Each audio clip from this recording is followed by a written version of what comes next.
HSC 2026 শিক্ষার্থীরা, আজকে তোমাদের সাথে আলোচনা করব ইংরেজি ফার্স্ট পেপারের ফাইনাল সাজেশন নিয়ে। তোমরা যারা ইংরেজি ফার্স্ট পেপারে এ প্লাস পেতে চাও তাদের জন্য আজকের এই ভিডিওটি অত্যন্ত গুরুত্বপূর্ণ। আশা করি এই সাজেশন থেকে প্রায় 95% কমন আসবে ইনশাআল্লাহ। শুরুতেই একটি বিষয় মনে রাখবে, সাজেশন ফলো করতে হলে অবশ্যই তোমাকে স্মার্ট ভাবে পড়তে হবে। সবকিছু একসাথে পড়ার চেষ্টা না করে গুরুত্বপূর্ণ টপিকগুলোতে বেশি ফোকাস করতে হবে। তোমাকে এখন একটু বেশি পরিশ্রম করতে হবে, কারণ সেই পরিশ্রমই তোমার কাঙ্ক্ষিত ফলাফল এনে দিতে পারে। একটা কথা মনে রাখবা, পড়ার মতো অনেক কিছু রয়েছে, তাই সময়কে সঠিকভাবে কাজে লাগানো এবং পরিকল্পনা অনুযায়ী পড়াশোনা করা খুবই জরুরি। এখনো তোমাদের হাতে যথেষ্ট সময় আছে, তাই সময় নষ্ট না করে আজ থেকেই প্রস্তুতি শুরু করে দাও।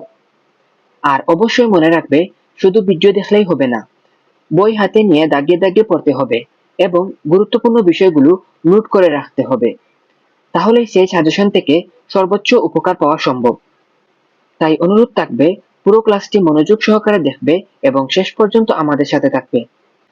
মূল আলোচনায় যাওয়ার আগে, যারা এখনো আমাদের ইউটিউব চ্যানেল সাবস্ক্রাইব করনি বা ফেসবুক পেজটিকে ফলো করনি, তারা এখনই করে নাও, কারণ পরীক্ষার সকল আপডেট, সাজেশন এবং শিক্ষামূলক কন্টেন্ট নিয়মিত সেখানে দেওয়া হয়। এছাড়া সামনে তোমাদের বিভিন্ন বিষয়ে ফাইনাল সাজেশন প্রকাশ করা হবে। কোন কোন বিষয়ের সাজেশন তোমরা আগে চাও তা কমেন্টে জানিয়ে দিতে পারো।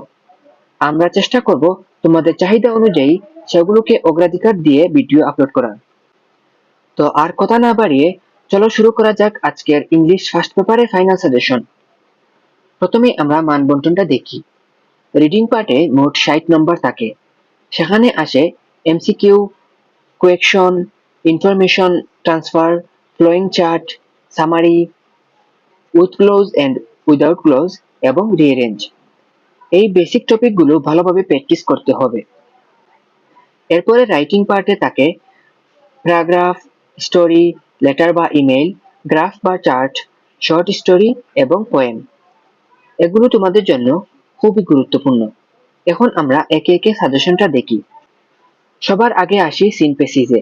এখানে মোট 17টা সিনথেসিস রাখছি তোমাদের জন্য। এর মধ্যে 10টা খুবই গুরুত্বপূর্ণ, এগুলো অবশ্যই ভালোভাবে পড়ে ফেলবে।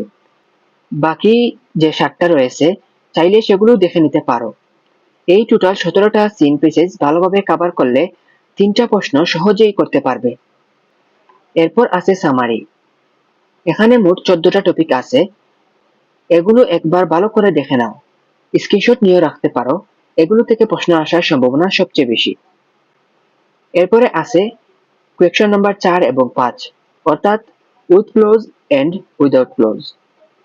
এখানে 2019, 2023, 2024 এবং 25 সালের সকল বোর্ডের প্রশ্নগুলো ভালোভাবে দেখে যাবে, কারণ এগুলো সবসময় রিপিটেড প্রশ্ন থেকেই আসে।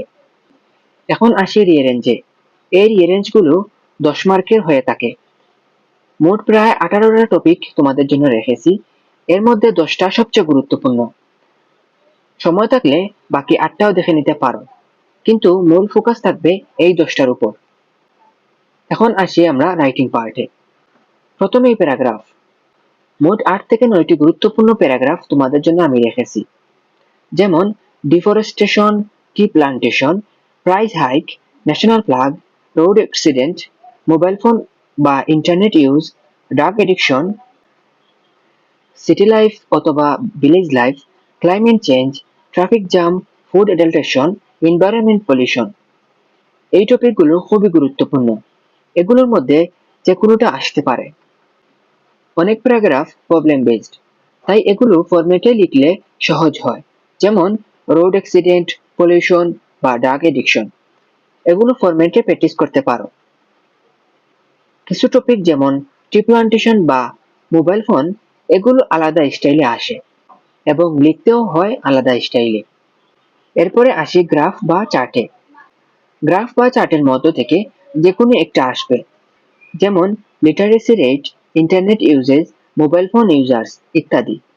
এই টাইপের গ্রাফগুলোই সবচেয়ে বেশি গুরুত্বপূর্ণ। গ্রাফ লেখার ফরম্যাটগুলো ভালোভাবে শিখে রাখবে, তাহলে যে কোনো গ্রাফ আসলে তোমরা লিখতে পারবে। এরপরে আসি পাই চার্টে। এটাও কিছু বোর্ডে আসে।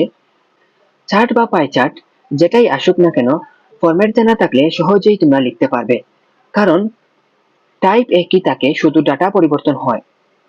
আমি স্লাইডে যা যা রেখেছি সবগুলো অন্তত একবার হলেও দেখে যাবে। এরপর আসি স্টোরি রাইটিং এ। এখানে ট্র্যাডিশনাল স্টোরি আসে, কিছু ক্ষেত্রে ক্রিয়েটিভ স্টোরিও আসতে পারে, তাই দুটি ভালোভাবে দেখে যাবে। এখানে আমি যতগুলো স্টোরি রেখেছি সবগুলো অন্তত একবার হলেও দেখে যেও। এরপরে আসি ইনফর্মাল লেটারে। এখানে প্রায় 11 থেকে 12টা গুরুত্বপূর্ণ টপিক আছে, যেমন কনগ্রাচুলেশন, আফটার এসএসসি ও HSC exam plan, invitation, historical place visit. এই ধরনের লেটার খুবই গুরুত্বপূর্ণ। ফরম্যাট প্লাস কন্টেন্ট দুটাই ভালোভাবে প্র্যাকটিস করতে হবে। এরপর আসি ইমেল রাইটিং এ। এখানে বিভিন্ন টপিক আসতে পারে, যেমন importance of reading newspaper, important of learning English, invitation email. ইমেইলের ফরম্যাটগুলো খুব ভালোভাবে শিখে রাখবে। মনে রাখবে, শুধু ফরম্যাট জানলেই 10-এ 10 পাওয়া যাবে না, কন্টেন্টও ভালোভাবে লিখতে হবে। এটাই ছিল আজকের পুরো সাজেশন। স্টোরি এবং পোয়েমের অংশ পরে আপলোড দেওয়া হবে। আমরা এই স্লাইডের মধ্যে যা যা টপিক রেখেছি সবগুলো তোমরা অন্তত একবার হলেও দেখে যেও। আশা করি এখান থেকে প্রায় 95% প্রশ্ন কমন পড়বে। তো আজকের ভিডিওটি এখানেই শেষ করছি। সবাই ভালো থাকো, দেখা হচ্ছে নতুন কোনো ভিডিওতে। আল্লাহ হাফেজ।